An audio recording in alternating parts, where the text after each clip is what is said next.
Hi, in this video I'm going to show how to set up the shipping labels, okay? The first thing that we need to make sure that we set up is the weight under our product. As you can see here, I went to my product itself and then I entered to my first product, and under the inventory tab, I went here to the logistic, and under weight, it must have something here. Why? Because otherwise we are not going to be able to calculate the price, okay?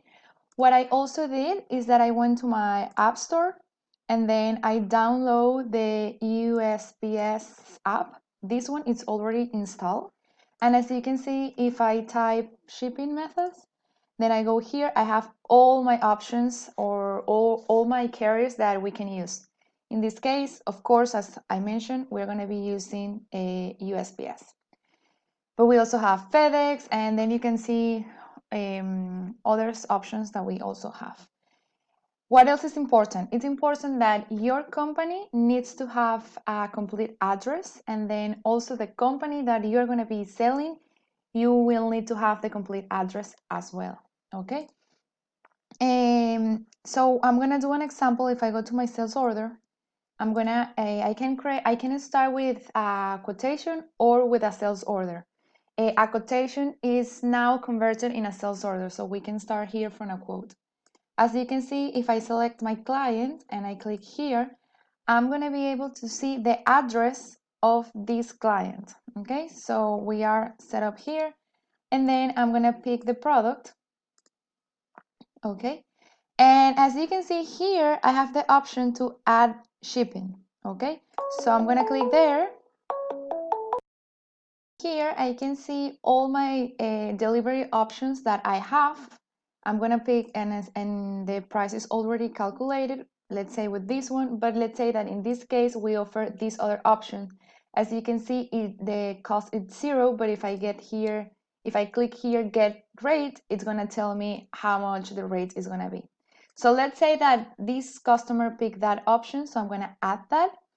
And then, of course, I can send this by email, or I'm just going to confirm this to make this explanation faster. So if now I go to my delivery, as you can see, Odoo create this smart button here.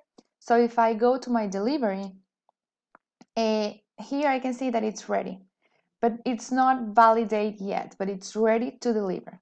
When I click validate, what Odoo is gonna do is it's gonna ask me, okay, are you sure that you're gonna validate one? Yes. Then it's gonna ask me if I wanna send sometimes it asks you if you wanna send a text message. You can say that no, you can disable that option, which I already did. But here, what I wanna show you is the label that Odoo is gonna create. As you can see, it's gonna be here in the chatter. And here you can also see the tracking. So actually, if you go to additional info, you see the tracking reference here. You also see the label here in the chatter, okay? And then if you click here and print, you can print in delivery slip, you are gonna have the tracking number. So if I open that PDF, let's wait until Odoo opens it. Then we have here the tracking number. So Odoo will do that automatically, okay? Of course, what is the most important is that you need to set up the weight of the product, and you have to have the address in your company and in the company of your customer. I hope this video is helpful, and if you have any other question, you can shoot me an email. I'm gonna put it in the description. Bye.